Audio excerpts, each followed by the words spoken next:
Dans l'ancienne vidéo, je parlais du pervers narcissique. Aujourd'hui, dans cette vidéo, on va aller un peu plus loin au sujet du pervers narcissique, surtout son profil du pervers narcissique, car on va voir qu'il y a plusieurs profils. Et on va parler aussi brièvement de la femme perverse narcissique. On parle très souvent des hommes pervers narcissiques, mais très peu des femmes perverses narcissiques. Bien qu'il y ait des différences, on va retrouver les deux modes chez la femme perverse narcissique. On va retrouver la femme enfant et la femme fatale. La femme perverse narcissique sera beaucoup plus dans la subtilité qu'être dans le mode victime. La femme perverse narcissique, lorsqu'elle va commencer à agir, elle fera sentir à son partenaire qu'il va falloir la sauver, qu'elle n'est pas bien. Et en fin de compte, petit à petit dans la relation, elle va lui faire sentir que son partenaire sera incapable de la sauver. Ce qu'elle va rechercher, la femme perverse narcissique, c'est de castrer l'autre, de le rendre totalement esclave. La femme perverse narcissique n'hésitera pas à vous mettre en compétition avec d'autres hommes pour avoir son emprise et son pouvoir. La femme perverse narcissique, au niveau de son partenaire, elle va essayer de rechercher de l'attention en permanence. Et à ce moment-là, tout ce qu'elle va faire, c'est essayer de mettre l'autre à genoux et le rendre esclave. Pour en revenir, pour les hommes perverses narcissiques, il existe trois types de pervers narcissiques. Il y a le pervers narcissique grandiose, le pervers narcissique malin et le pervers narcissique secret. Alors, pour le pervers narcissique grandiose, c'est un pervers narcissique qui sera aventurier, séducteur, dominant et cultivé. Le pervers narcissique grandiose, il aime se montrer au devant de la scène, qu'exactement tout le monde le remarque. Par contre, il n'aura pas forcément cette capacité à calculer froidement. Maintenant, pour le pervers narcissique malin. Donc le pervers narcissique malin, il va être cérébral, charmeur et original. C'est même le plus dangereux de tous les types de pervers narcissiques. Tout simplement, c'est parce qu'il va rentrer dans sa plus grande subtilité, comme la femme perverse narcissique. Et ça va lui permettre d'avoir un impact hyper important psychologique pour la victime. C'est même ce type de pervers narcissiques qui ont plus conscience de leur manipulation et surtout de leur intelligence froide. Voilà pourquoi ce sont les plus dangereux des types de pervers narcissiques. Maintenant, pour le pervers narcissique secret. Alors, le pervers narcissique secret, ça sera plus un serpent, un profiteur et un fantôme. Ce type de pervers narcissique qui sera totalement contradictoire par rapport au pervers narcissique grandiose. C'est-à-dire que il ne va pas vouloir se montrer au devant de la scène. Il fera les choses subtilement et tout en secret.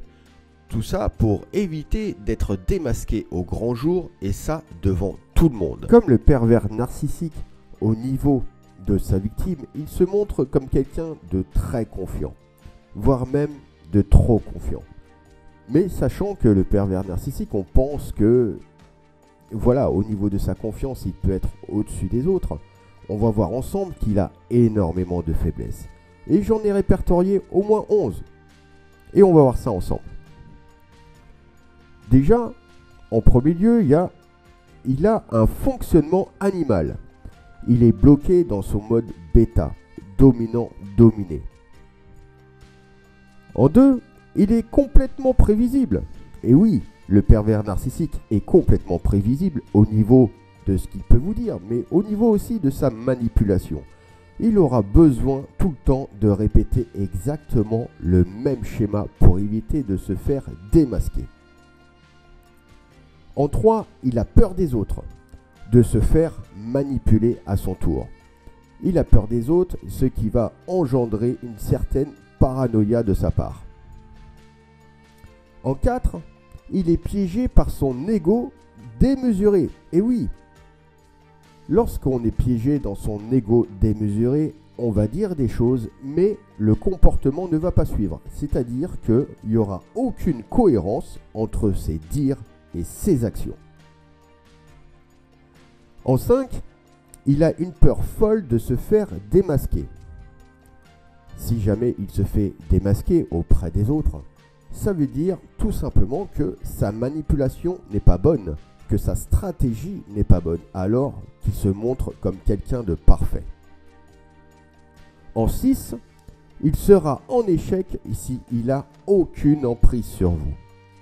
Donc pour éviter d'avoir une emprise sur vous, le meilleur moyen de s'en prémunir, c'est de ne surtout pas s'attacher à lui. En 7, son plus gros point faible, c'est la non-validation. Osez lui dire non. Et oser lui dire non, pour lui, ce sera vraiment fatal car il va descendre très vite de son piédestal et son ego va réellement prendre un coup. En 8, le pouvoir d'invalidation, comme on pourrait lui dire « je ne te crois pas ». Comment ne pas croire un pervers narcissique vu que lui, il a un ego vraiment démesuré et il se croit quelqu'un de parfait. Il se croit aussi physiquement et intellectuellement bien au-dessus des autres. En 9, il a l'incapacité de s'auto-analyser. Comme on pourrait lui dire, ton comportement n'a pas de sens. Alors que pour lui, entre ses dires et ses actions, pour lui, c'est un sens. C'est parce qu'il est complètement déréglé au niveau de la réalité, au niveau de sa manipulation, car il ne sera jamais authentique. En 10, l'incapacité de se sentir vulnérable.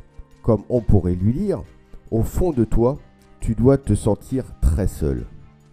Incapable d'être dans la vulnérabilité, car pour lui, il prendra ça comme une faiblesse. Et encore une fois, le pervers narcissique est régi uniquement par rapport à son ego, contrairement aux gens qui ont un esprit plus sain, fiable, seront régis par leur émotionnel et non pas par rapport à leur rationnel. Et en 11, la peur d'être seul. Et oui, on en revient toujours au même, c'est que le pervers narcissique a besoin que l'on nourrisse son narcissisme auprès de sa victime. Donc s'il est seul, comment il peut nourrir son narcissisme? C'est impossible, déjà d'une. Le deuxième point, c'est que au niveau de sa victime, il aura besoin de son admiration. Maintenant, on va voir 4 choses que le pervers narcissique ne vous dira jamais. Alors, ces choses, c'est, en premier, c'est le « je t'aime » sincère. En aucun cas, il vous dira un « je t'aime » sincère. Par contre, il vous dira un « je t'aime », mais ça sera plutôt mécanique. Car il faut savoir que le pervers narcissique, il n'a aucun amour à donner. Et si vous vous séparez, par exemple, vous arrivez à vous séparer de cette relation avec un pervers narcissique, ne vous mettez jamais en tête que si jamais vous avez des enfants, qu'il a de l'amour pour vos enfants. Ce n'est pas vrai. Par contre, il va utiliser vos enfants contre vous. En deuxième, il vous dira jamais qu'il manipule tout le monde.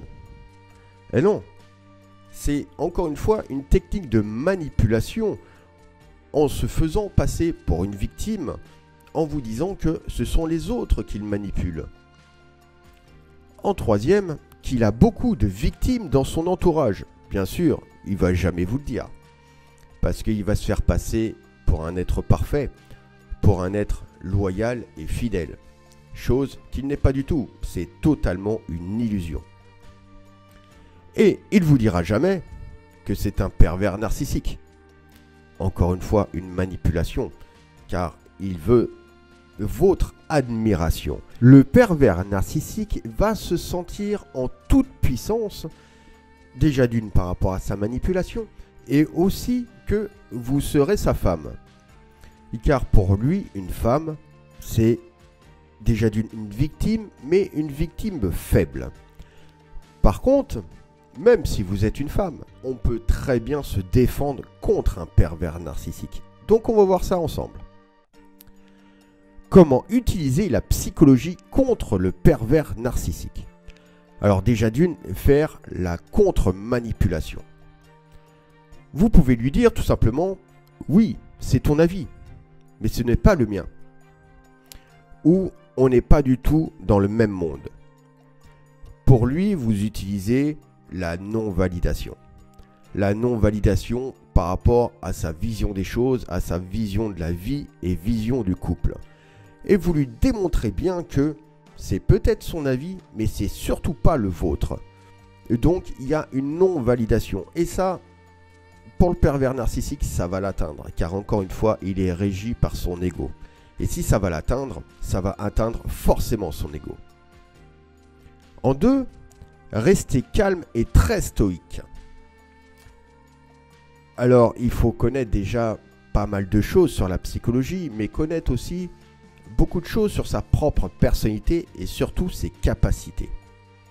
Le pervers narcissique, lorsqu'il va essayer de vous dénigrer ou alors vous dire certaines choses qui sont très désobligeantes ou blessantes, il va rechercher tout simplement à faire ressortir certaines émotions. Comme par exemple si le pervers narcissique, dans ses paroles, va être impulsif, il va chercher à ce que vous soyez aussi impulsive. Et c'est là qu'il ne faut surtout pas rentrer dans son jeu. Si lui il est impulsif, restez totalement calme et stoïque. Et ça, bien sûr, ça va l'atteindre. En 3, l'indifférence totale. Si aucune communication, il va penser qu'il n'y a aucune emprise sur vous. Et forcément, ça va aussi l'atteindre. Car il va se dire que sa manipulation n'est pas optimale. En 4, transformer cette souffrance en une force. Donc c'est une phrase un petit peu facile comme ça. Mais si vous êtes toujours dans cette relation avec ce pervers narcissique, donc d'où la phrase transformer cette souffrance en une force, bien sûr ça sera une souffrance émotionnelle pour vous. De votre côté, ne dites rien et travaillez sur vous-même, travaillez sur votre confiance, travaillez sur votre estime de vous et peut-être aussi un peu plus tard, vous aurez le courage de partir de cette relation totalement seul. Et en fin de compte, vous allez vous apercevoir qu'une fois que vous aurez travaillé votre confiance et votre estime de vous-même, il ne pourra absolument plus rien faire contre vous. Car vous saurez exactement qui vous êtes et ce que vous valez. Et ce n'est pas lui qui va dicter ce que vous valez. Et en 5, utilisez la psychologie inversée contre lui. Et pourquoi ces miettes d'affection nous rendent tous accros? Tout simplement, c'est qu'il va utiliser une manipulation qui est le love bombing. Le love bombing est une manipulation mentale. Donc on pourrait le traduire en français comme bombardement d'amour. Et c'est exactement ça. Il va vous bombarder d'amour et d'affection. Et du jour au lendemain, il n'y aura plus rien. Tout ça uniquement pour vous mettre dans le flou au niveau de ses sentiments vis-à-vis de vous. Pourquoi le pervers narcissique revient-il dans votre vie? Il y a plusieurs raisons. Déjà d'une, il a échoué à vous remplacer. Il pensait trouver une autre victime beaucoup plus manipulable que vous. Deuxième raison, c'est qu'il pensait que vous alliez craquer à le recontacter après un long silence radio, donc le ghosting. Il voudra toujours aussi avoir un contrôle et s'assurer qu'il pourra toujours avoir ce contrôle sur vous. Et enfin, il ne veut pas vous voir tout simplement heureuse avec une autre personne. Je ferai donc une deuxième vidéo, toujours dans le même sujet du pervers narcissique. Je vous dis à bientôt pour d'autres vidéos.